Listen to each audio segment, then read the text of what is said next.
सद्गुरुदेवाय नमः। जय श्री गणपति देवाय नमः। ओम नमो भगवते वासुदेवाय नमः। श्रीमद्भागवत महापुराण चतुर्स्कंद 27वां अध्याय। पुरंजनपुरी पर चंडवेग की चढ़ाई तथा काल कन्या का चरित्र।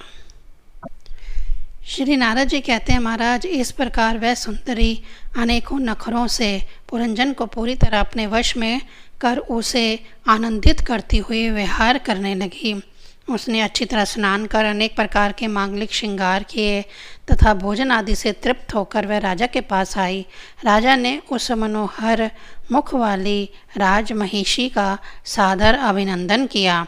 पुरंजनी ने राजा का आलिंगन किया और राजा ने उसे गले लगाया। फिर एकांत में मन के अनुकूल रहस्य की बातें करते हुए वह ऐसा मोहित हो गया कि उस कामनी में ही चित्त लगा रहने के कारण उसे दिन रात के भेद से निरंतर बीतते हुए काल की दुरस्तर गति का भी कुछ पता ना चला। मद से छका हुआ मनस्वी पुरंजन अपनी प्रिया की भुजा पर सिर रखे महामूल्य शैया पर पड़ा रहता। उसे तो वह रमणी ही जीवन का परम फल जान पड़ती थी। अज्ञान से आवृत हो जाने के कारण उसे आत्मा अथवा परमात्मा का कोई ज्ञान ना रहा। राजन इस प्रकार काम आतुर चित्त से उसके साथ विहार करते करते राजा पुरंजन की जवानी आधे क्षण के समान बीत गई। प्रजापति उस पुरंजनी से राजा पुरंजन के 1100 पुत्र और 110 कन्याएं हुई, जो सभी माता पिता का सुयश बढ़ाने वाली और सुशीलता, उदारता आदि गुणों से संपन्न थी। यह पौर जननी नाम से विख्यात हुई। इतने में ही उस सम्राट की लंबी आयु का आधा भाग निकल गया। फिर पंचाल राज पुरंजन ने पितृवंश की वृद्धि करने वाले पुत्रों का वधुओं के साथ और कन्याओं का उनके योग्य वरों के साथ विवाह कर दिया। पुत्रों में से प्रत्येक के 100 पुत्र हुए। उनसे वृद्धि को प्राप्त कर पुरंजन का वंश सारे पंचाल देश में फैल गया। इन पुत्र पौत्र गृह कोश सेवक और मंत्री आदि में दृढ़ ममता हो जाने से वह इन विषयों में ही बंध गया। फिर तुम्हारी तरह उसने भी अनेक प्रकार के भोगों की कामना से यज्ञ की दीक्षा ले तरह तरह के पशु हिंसामय घोर यज्ञों से देवता पितर और भूत पतियों की आराधना करी। इस प्रकार वह जीवन भर आत्मा का कल्याण करने वाले कर्मों की ओर असावधान और कुटुंब पालन में व्यस्त रहा। अंत में वृद्धावस्था का वह समय आ पहुंचा जो स्त्री लंपट पुरुषों को बड़ा अप्रिय होता है। राजन, चंडवेग नाम का एक गंधर्व राज है। उसके अधीन 360 महाबलवान गंधर्व रहते हैं। इनके साथ मिथुन भाव से स्थित कृष्ण और शुक्ल वर्ण की उतनी ही गंधर्वियाँ भी हैं। ये बारी बारी से चक्कर लगाकर भोग विलास की सामग्रियों से भरी पूरी नगरी को लूटती रहती हैं।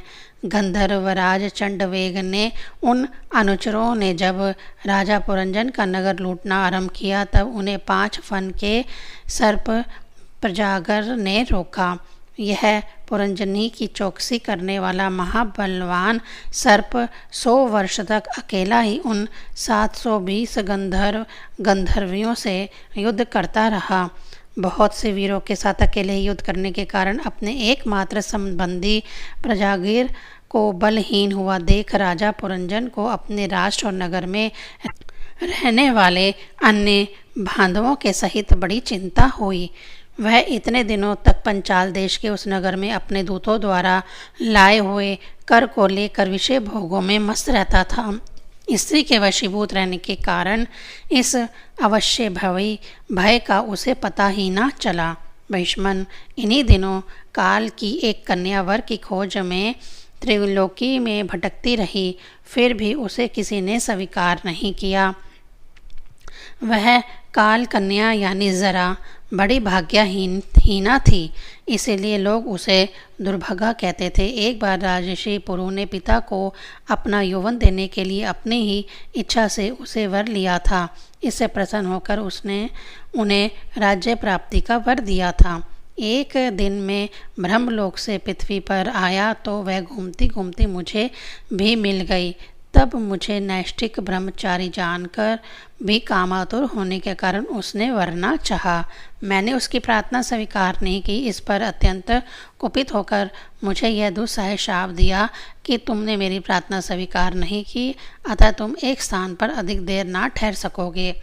तब मेरी ओर से निराश होकर उस कन्या ने मेरी सम्मति से यवनराज भय के पास जाकर उसका पति रूप से वरण किया और कहा, वीरवर, आप यवनों में श्रेष्ठ है। मैं आपसे प्रेम करती हूँ और पति बनाना चाहती हूँ। आपके प्रति किया हुआ जीवों का संकल्प कभी विफल नहीं होता। जो मनुष्य लोक अथवा शास्त्र की दृष्टि से देने योग्य वस्तु का दान नहीं करता और जो शास्त्र दृष्टि से अधिकारी होकर भी ऐसा दान नहीं लेता, वह दोनों ही दुराग्रही और मूढ़ हैं, अतएव शोचनीय हैं। भद्र, इस समय मैं आपकी सेवा में उपस्थित हुई हूँ, आप मुझे स्वीकार करके अनुग्रहित कीजिए। पुरुष का सबसे बड़ा धर्म दीनों पर दया करना ही है। काल कन्या की बात सुनकर यवनराज ने विधाता का एक गुप्त कार्य कराने की इच्छा से मुस्कुराते हुए उससे कहा, मैंने योग दृष्टि से देखकर तेरे लिए एक पति निश्चित किया है। तू सबका अनिष्ट करने वाली है, इसीलिए किसी को भी अच्छी नहीं लगती और इसी से लोग तुझे स्वीकार नहीं करते। अतः इस कर्म जनित लोक को तू आलक्षित होकर बलात् भोग। तू मेरी सेना लेकर जा, इसकी सहायता से तू सारी प्रजा का नाश करने में समर्थ होगी, कोई भी तेरा सामना ना कर सकेगा। यह प्रज्वार नामक मेरा भाई है और तू मेरी बहन बन जा। तुम दोनों के साथ मैं अव्यक्त गति से भयंकर सेना लेकर सारे लोकों में विचरूंगा। 27वां अध्याय संपूर्ण। 28वां अध्याय पुरंजन को स्त्री योनि की प्राप्ति और अविज्ञात के उपदेश से उसका मुक्त होना। श्री नारद जी कहते हैं, राजन, फिर भय नामक यवनराज की आज्ञाकारी सैनिक प्रज्वर और काल कन्या के साथ इस पृथ्वी तल पर सवरत विचरने लगे। एक बार उन्होंने बड़े वेग से बूढ़े सांप से सुरक्षित और संसार की सब प्रकार की सुख सामग्री से संपन्न पुरंजनपुरी को घेर लिया। तब जिसके चुंगल में फंसकर पुरुष शीघ्र ही निस्सहार हो जाता है, वह काल कन्या बलात् उस पुरी की प्रजा को भोगने लगी। उस समय वे यवन भी काल कन्या के द्वारा भोगी जाती हुई उस पुरी में चारों ओर से भिन्न भिन्न द्वारों से घुसकर उसका विध्वंस करने लगे। पुरी के इस प्रकार पीड़ित किए जाने पर उसके स्वामित्व का अभिमान रखने वाले तथा ममताग्रस्त बहुकुटुंबी राजा पुरंजन को भी नाना प्रकार के कलेश सताने लगे। काल कन्या के आलिंगन करने से उसकी सारी श्री नष्ट हो गई तथा अत्यंत विषयासक्त होने के कारण वह बहुत दीन हो गया। उसकी विवेक शक्ति नष्ट हो गई। गंधर्व और यवनों ने बलात् उसका सारा ऐश्वर्य लूट लिया। उसने देखा कि सारा नगर भ्रष्ट हो गया है। पुत्र पौत्र भृत्य और अमात्य वर्ग प्रतिकूल होकर अनादर करने लगे हैं। स्त्री स्नेह शून्य हो गई है। मेरी देह को काल कन्या ने वश में कर रखा है और पंचाल देश शत्रुओं के हाथ में पड़कर भ्रष्ट हो गया है। यह सब देखकर राजा पुरंजन अपार चिंता में डूब गया और उसे उस विपत्ति से छुटकारा पाने का कोई उपाय ना दिखाई दिया। काल कन्या ने जिन्हें निस्सहार कर दिया था, उन्हीं भोगों की लालसा से वह दीन था। अपनी पारलौकिक गति और बंधुजनों के स्नेह से वंचित रहकर उसका चित्त केवल स्त्री और पुत्र के लालन पालन में ही लगा हुआ था। ऐसी अवस्था में उनसे बिछुड़ने की इच्छा न होने पर भी उसे उस पुरी को छोड़ने के लिए बाध्य होने पड़ा, क्योंकि उसे गंधर्व और यवनों ने घेर रखा था तथा काल कन्या ने कुचल दिया था। इतने में ही यवनराज भय ने के बड़े भाई प्रज्वार ने अपने भाई का प्रिय करने के लिए उस सारी पुरी में आग लगा दी। वह जब नगरी जलने लगी तब पूर्ववासी सेवक वृंद, संतान वर्ग और कुटुंब की स्वामिनी के सहित कुटुंब वत्सल पुरंजन को बड़ा दुख हुआ।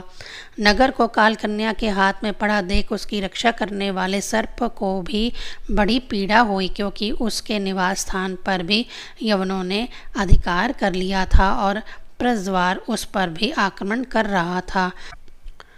जब उस नगर की रक्षा करने में वह सर्वथा असमर्थ हो गया, तब जिस प्रकार जलते हुए वृक्ष के कोटर में रहने वाला सर्प उससे निकल जाना चाहता है, उसी प्रकार उसने भी महान कष्ट से कांपते हुए वहाँ से भागने की इच्छा की। उसके अंग प्रत्यंग ढीले पड़ गए थे तथा गंधर्वों ने उसकी सारी शक्ति नष्ट कर दी थी। अतः जब यवन शत्रुओं ने उसे जाते देखकर रोक दिया, तब वह दुखी होकर रोने लगा। ग्रह आसक्त पुरंजन देह घेह आदि में मैं मेरेपन का भाव रखने से अत्यंत बुद्धिहीन हो गया था। स्त्री के प्रेम पाश में फंसकर वह बहुत दीन हो गया था। अब जब इनसे बिछड़ने का समय उपस्थित हुआ, तब वह अपने पुत्री पुत्र पौत्र पुत्रवधू दामाद नौकर और घर खजाना तथा अन्य जिन पदार्थों में उसकी ममता पर शेष थी, यानी उनका भोग तो कभी का छूट गया था, उन सब के लिए इस प्रकार चिंता करने लगा। हाय, मेरी भार्या तो बहुत घर गृहस्थी वाली है। जब मैं परलोक को चला जाऊंगा, तब यह असहाय होकर किस प्रकार अपना निर्वाह करेगी। इसे इन बाल बच्चों की चिंता ही खा जाएगी। यह मेरे भोजन किए बिना भोजन नहीं करती थी और स्नान किए बिना स्नान नहीं करती थी। सदा मेरी ही सेवा में तत्पर रहती थी। मैं कभी रूठ जाता था तो यह बड़ी भयभीत हो जाती थी और झगड़ने लगता तो डर के मारे चुप रह जाती थी। मुझसे कोई भूल हो जाती थी तो यह मुझे सचेत कर देती थी। मुझ में इसका इतना अधिक स्नेह है कि यदि मैं कभी परदेश चला जाता था तो यह विरह व्यथा से सूख कर कांटा हो जाती थी। यूँ तो यह वीर माता है, तो भी मेरे पीछे क्या यह गृहस्थ आश्रम का व्यवहार चला सकेगी। मेरे चले जाने पर एकमात्र मेरे ही सहारे रहने वाले ये पुत्र और पुत्री भी कैसे जीवन धारण करेंगे। ये तो बीच समुद्र में नाव टूट जाने से व्याकुल हुई यात्रियों के समान बिलबिलाने लगेंगे। यद्यपि ज्ञान दृष्टि से उसे शोक करना उचित न था, फिर भी अज्ञानवश राजा पुरंजन इस प्रकार दीन बुद्धि से अपने स्त्री पुत्र आदि के लिए शोकाकुल हो रहा था। इसी समय उसे पकड़ने के लिए वहाँ भय नामक यवनराज आ धमका। जब यवन लोग उसे पशु के समान बांधकर अपने स्थान को ले चले, तब उसके अनुचर गण अत्यंत आतुर शोकाकुल होकर उसके साथ हो लिए। यवनों द्वारा रोका हुआ सांप भी उस पुरी को छोड़कर इन सबके साथ ही चल दिया। उसके जाते ही सारा नगर छिन्न भिन्न होकर अपने कारण में लीन हो गया। इस प्रकार महाबली यवनराज के बलपूर्वक खींचने पर भी राजा पुरंजन ने अज्ञानवश अपने हतेशी एवं पुराने मित्र अविज्ञात का सिमरन नहीं किया। उस निर्दय राजा ने जिन यज्ञ पशुओं की बलि दी थी, वे उसकी दी हुई पीड़ा को याद करके उसे क्रोधपूर्वक कुठारों से काटने लगे। वह वर्षों तक विवेकहीन अवस्था में अपार अंधकार में पड़ा निरंतर कष्ट भोगता रहा। स्त्री की आसक्ति से उसकी यह दुर्गति हुई थी। अंत समय में भी पुरंजन को उसी का चिंतन बना हुआ था, इसलिए दूसरे जन्म में वह नृपश्रेष्ठ विदर्भराज के यहाँ सुंदरी कन्या होकर उत्पन्न हुआ। जब वह विदर्भ नंदिनी विवाह योग्य हुई, तब विदर्भराज ने घोषित कर दिया कि इसे सर्वश्रेष्ठ पराक्रमी वीर ही ब्याह सकेगा। तब शत्रुओं के नगरों की जीतने वाले पांड्य नरेश महाराज मल्लध्वज ने समरभूमि में समस्त राजाओं को जीतकर उसके साथ विवाह किया।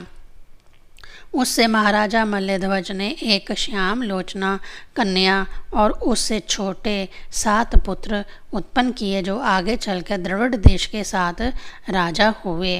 राजन, फिर उनमें से प्रत्येक पुत्र के बहुत बहुत पुत्र उत्पन्न हुए, जिनके वंशधर इस पृथ्वी को मनवंतर के अंत तक तथा उसके बाद भी भोगेंगे। राजा मल्लध्वज की पहली पुत्री बड़ी व्रतशीला थी। उसके साथ अगस्त्य ऋषि का विवाह हुआ। उससे उसके दृढ़च्युत नामक पुत्र हुआ और दृढ़च्युत के इद्यामवाह हुआ। अंत में राज ऋषि मल्लध्वज पृथ्वी को पुत्रों में बांटकर भगवान श्री कृष्ण की आराधना करने की इच्छा से मल्ल पर्वत चले गए। उस समय चंद्रिका जिस प्रकार चंद्रदेव का अनुसरण करती है, उसी प्रकार मतलोचना विदर्भी ने अपने घर, पुत्र और समस्त भोगों को तिलांजलि दे पांड्य नरेश का अनुगमन किया। वहाँ चंद्रवासा, तारपर्णी और वेटोदका नामक की 3 नदियाँ थीं। उनके पवित्र जल में स्नान करके वे प्रतिदिन अपने शरीर और अंतःकरण को निर्मल करते थे। वहाँ रहकर उन्होंने कंद, बीज, मूल, फल, पुष्प, पत्ते, तृण और जल से ही निर्वाह करते हुए कठोर तप किया। इससे धीरे धीरे उनका शरीर बहुत सूख गया। महाराज मल्लध्वज ने सर्वत्र समदृष्टि रखकर शीत, उष्ण, वर्षा, वायु, भूख प्यास, प्रिय अप्रिय और सुख दुख आदि सभी द्वंद्वों को जीत लिया। तप और उपासना से वासनाओं को निर्मूल कर तथा यम नियम आदि के द्वारा इंद्रिय, प्राण और मन को वश में करके वे आत्मा में ब्रह्म भावना करने लगे। इस प्रकार 100 वर्षों तक स्थाणुओं के समान निश्चल भाव से एक ही स्थान पर बैठे रहे। भगवान वासुदेव में सुदृढ़ प्रेम हो जाने के कारण इतने समय तक उन्हें शरीर आदि का भी भान न हुआ। राजन, गुरु स्वरूप साक्षात श्री हरि के उपदेश किए हुए तथा अपने अंतःकरण में सब और सुफृत होने वाले विशुद्ध विज्ञान दीपक से उन्होंने देखा कि अंतःकरण की वृत्ति का प्रकाशक आत्मा स्वप्न अवस्था की भांति देह आदि समस्त उपाधियों में व्याप्त तथा उनसे पृथक भी है। ऐसा अनुभव करके वे सब और से उदासीन हो गए। फिर अपनी आत्मा को परब्रह्म में और परब्रह्म को आत्मा में अभिन्न रूप से देखा और अंत में इस अभेद चिंतन को भी त्याग कर सर्वथा शांत हो गए। राजन, इस समय पति परयाण वैधर्वी सब प्रकार के भोगों को त्याग कर अपने परम धर्मज्ञ पति मल्लध्वज की सेवा बड़े प्रेम से करती थी। वह चीर वस्त्र धारण किए रहती, व्रत उपास आदि के कारण उसका शरीर अत्यंत कुश हो गया था और सिर के बाल आपस में उलझ जाने के कारण उनमें लटे पड़ गई थी। उस समय अपने पतिदेव के पास वह अंगार भाव को प्राप्त धूम रहित अग्नि के समीप अग्नि की शांत शिखा के समान सुशोभित हो रही थी। उसके पति परलोकवासी हो चुके थे, परंतु पूर्ववत स्थिर आसन से विराजमान थे। इस रहस्य को ना जानने के कारण वह उनके पास जाकर उनकी पूर्ववर्त सेवा करने लगी। चरण सेवा करते समय जब उसे अपने पति के चरणों में गर्मी बिल्कुल नहीं मालूम हुई, तब तो वह झट से बिछड़ी हुई मृगी के समान चित्त में अत्यंत व्याकुल हो गई। उस भीड़ वन में अपने आप को अकेली और दीन अवस्था में देखकर वह बड़ी शोकाकुल हुई और आंसुओं की धारा से स्तनों को भिगोती हुई बड़े जोर जोर से रोने लगी। वह बोली, राजऋषि, उठिए उठिए, समुद्र से घिरी हुई है वसुंधरा लुटेरों और अधार्मिक राजाओं से भयभीत हो रही है, आप इसकी रक्षा कीजिए। पति के साथ वन में गई हुई वह अबला इस प्रकार विलाप करती पति के चरणों में गिर गई और रो रो कर आंसू बहाने लगी। लकड़ियों की चिता बनाकर उसने उस पर पति का शव रखा और अग्नि लगाकर विलाप करते करते स्वयं सती होने का निश्चय किया। राजन, इसी समय उसका कोई पुराना मित्र, एक आत्मज्ञानी ब्राह्मण वहाँ आया। उसने उस रोती हुई अबला को मधुर वाणी से समझाते हुए कहा। ब्राह्मण ने कहा, तू कौन है, किसकी पुत्री है और जिसके लिए तू शोक कर रही है, वह ये सोया हुआ पुरुष कौन है? क्या तुम मुझे नहीं जानती? मैं तेरा वही मित्र हूँ जिसके साथ तू पहले विचरा करती थी। सखे, क्या तुम्हें याद आती है, किसी समय मैं तुम्हारा अविगत नामक का सखा था। तुम पृथ्वी के भोग भोगने के लिए निवास स्थान की खोज में मुझे छोड़कर चले गए थे। आर्य, पहले मैं और तुम एक दूसरे के मित्र और मानस निवासी हंस थे। हम दोनों सहसों वर्ष तक बिना किसी निवास स्थान के ही रह रहे थे, किंतु मित्र, तुम विषय भोगों की इच्छा से मुझे छोड़कर यहाँ पृथ्वी पर चले आए। यहाँ घूमते घूमते तुमने एक स्त्री का रचा हुआ स्थान देखा। उसमें 5 बगीचे, 9 दरवाजे, 1 द्वारपाल, 3 परकोटे, 6 वैश्यकल और 5 बाजार थे। वह 5 उपादान कारणों से बना हुआ था और उसकी स्वामिनी एक स्त्री थी। महाराजा इंद्रियों के 5 विषय उसके बगीचे थे, 9 इंद्रियां छिद्र द्वार थे, तेज, जल और अन्य 3 परकोटे थे, मन और 5 ज्ञान इंद्रियां, 6 वैश्य कुल थे, क्रिया शक्ति रूप कर्म इंद्रियां ही बाजार थी, पंचभूत ही उसके कभी क्षीण न होने वाले उपादान कारण थे और बुद्धि शक्ति ही उसकी स्वामिनी थी। यह ऐसा नगर था जिसमें प्रवेश करने पर पुरुष ज्ञान शून्य हो जाता है, अपने स्वरूप को भूल जाता है। भाई, उस नगर में उसकी स्वामिनी के फंदे में पड़कर उसके साथ विहार करते करते तुम भी अपने स्वरूप को भूल गए और उसी के संग से तुम्हारी यह दुर्दशा हुई है। देखो, तुम ना तो विदर्भराज की पुत्री ही हो और ना यह वीर मल्लध्वज तुम्हारा पति ही, जिसने तुम्हें 9 द्वारों के नगर में बंद किया था, उस पुरंजनी के पति भी तुम नहीं हो। तुम पहले जन्म में अपने को पुरुष समझते थे और अब सती स्त्री मानते हो। यह सब मेरी ही फैलाई हुई माया है। वास्तव में तुम ना पुरुष हो ना स्त्री, हम दोनों तो हंस हैं। हमारा तो वास्तविक स्वरूप है, जो उसका अनुभव करो। मित्र, जो मैं ईश्वर हूँ वही तुम जीव हो। तुम मुझसे भिन्न नहीं हो और तुम विचार पूर्वक देखो, मैं भी वही हूँ जो तुम हो। ज्ञानी पुरुष हम दोनों में कभी थोड़ा सा भी अंतर नहीं देखते। जैसे एक पुरुष अपने शरीर की परछाई को शीशे में और किसी व्यक्ति के नेत्र में भिन्न भिन्न रूप से देखता है, वैसे ही एक ही आत्मा विद्या और अविद्या की उपाधि के भेद से अपने को ईश्वर और जीव के रूप में 2 प्रकार से देख रहा है। इस प्रकार जब हंस यानी ईश्वर ने उसे सावधान किया, तब वह मानसरोवर का हंस यानी जीव अपने स्वरूप में स्थित हो गया और उसे अपने मित्र के विछोह से भूला हुआ आत्मज्ञान फिर प्राप्त हो गया। प्राचीन भार्य, मैंने तुम्हें परोक्ष रूप से यह आत्मज्ञान का दिग्दर्शन कराया है, क्योंकि जगतकर्ता जगदीश्वर को परोक्ष वर्णन ही अधिक प्रिय है। 28वां अध्याय संपूर्ण। ओम नमो भगवते वासुदेवाय नमः।